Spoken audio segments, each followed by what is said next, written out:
நண்பர்கள் அனைவருக்கும் வணக்கம்ங்க. இது எல்லாருமே தெரிஞ்சு வச்சுக்க வேண்டிய ஒரு முக்கியமான பதிவு தாங்க. நீங்க வீடு கட்டுறீங்க அப்படின்னா செப்டிக் டேங்க் கட்டுவீங்க. அந்த செப்டிக் டேங்க் நெறஞ்சதும் நீங்க கிளீன் பண்ற ப்ராசஸ் இருக்கு பார்த்தீங்களா? அப்பப்பா! எவ்ளோ ஸ்மெல் இருக்கும். இனிமேல் நீங்க வீடு கட்டுனீங்கன்னா செப்டிக் டேங்கே கட்ட தேவையில்லைங்க. நம்ம பயனியர் பயோ டேங்க நீங்க ஃபிக்ஸ் பண்ணிட்டீங்கன்னா, செப்டிக் டேங்க் நெறையிற மாரி இந்த டேங்க் நெறையவே நெறையாது. நீங்க வாழ்நாள் முழுவதும் கிளீனும் பண்ண தேவையில்ல. அது எப்படின்னு கேட்டீங்கன்னா, இந்த டேங்க நம்ம ஃபிக்ஸ் பண்ணும்போதே இனாகுலம் அப்படிங்கிற பாக்டீரியாவ டேங்குக்குள்ள போட்டுருவோங்க.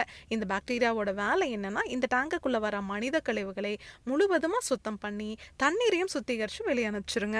வெளியே வர அந்த தண்ணியில கழிவுகளோ துர்நாற்றமோ கண்டிப்பாவே இருக்காதுங்க. அந்த தண்ணியை நீங்க தோட்டத்திலேயோ ட்ரைனேஜ்லயோ இல்ல ரிங் போட்டு பூமிக்கு கீழே போற மாதிரியோ பண்ணிக்கலாங்க. இந்த வீட்டோட பேக் சைடில் பார்த்தீங்கன்னா இடம் இருக்கு. அங்கதான் நம்ம டேங்க் இப்போ ஃபிக்ஸ் பண்ணிட்டு இருக்கிறோம். ஜஸ்ட் குழி எடுத்தாச்சுங்க, உள்ள எம்சாண்டை கொட்டியாச்சு, பெட் மாதிரி ரெடி பண்ணிட்டு அப்படியே இந்த டேங்கை இறக்கிற வேண்டியதாங்க.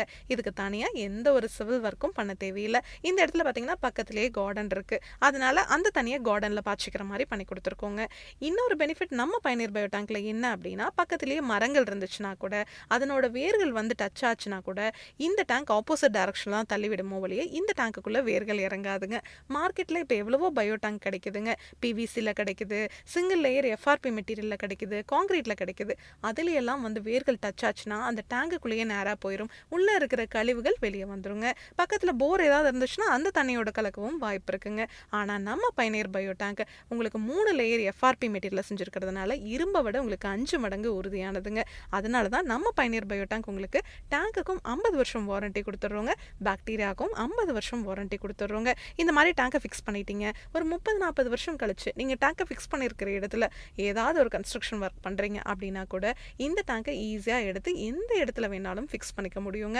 நீங்கள் மார்க்கெட்டில் கிடைக்கிற எந்த பயோ டேங்க் வாங்கினீங்கனாலும் சரி, 3 மாதத்துக்கு ஒரு முறை இந்த பாக்டீரியாவை ரீஃபில் பண்ணிகிட்டே இருக்கணும்னு சொல்லுவாங்க. அந்த பாக்டீரியாவோட காஸ்ட் ஒவ்வொரு 3 மாதத்துக்கு ஒரு முறை நீங்கள் வாங்கினீங்கன்னா 1500-2000 வரைக்கும் வருங்க. ஆனால் நம்ம பயனியர் பயோ டேங்க்கில் மட்டும் பாக்டீரியாவை நீங்கள் வாழ்நாள் முழுவதும் ரீஃபில் பண்ண தேவையில்லை. உள்ளேயே பாக்டீரியா இனப்பெருக்கம் பண்ணிக்கிற மாதிரி நம்ம டேங்கையே வடிவமைச்சிருக்கோங்க. அதனால தான் நம்ம பயனியர் பயோ டேங்க் உங்களுக்கு டேங்குக்கும் 50 வருஷம் வாரண்டி கொடுக்க முடியுது, பாக்டீரியாவுக்கும் 50 வருஷம் வாரண்டி கொடுக்க முடியுதுங்க. இதை பற்றி உங்களுக்கு இன்னும் டீட்டெயிலாக தெரிஞ்சுக்கணும் அப்படின்னா பயனியர் பயோ செப்டிக் டேங்க் அப்படிங்கிற யூடியூப் சேனலுக்கு போய் நான் இன்ஸ்டால் பண்ணியிருக்க எல்லா வீடியோஸும் நீங்கள் பார்க்கலாம். உங்கள் ஃப்ரெண்ட்ஸ் நெய்பர்ஸ்னு யார் என்ன கன்ஸ்ட்ரக்ஷன் பண்ணிட்டு இருந்தாலும் இந்த வீடியோவை உங்களுக்கு மறக்காமல் ஷேர் பண்ணிடுங்க. மேலே டிஸ்பிளே ஆகிற நம்பருக்கு காண்டாக்ட் பண்ணிங்கன்னா நம்ம டீம் உங்கள் இடத்துக்கே வருவாங்க. Thank you friends.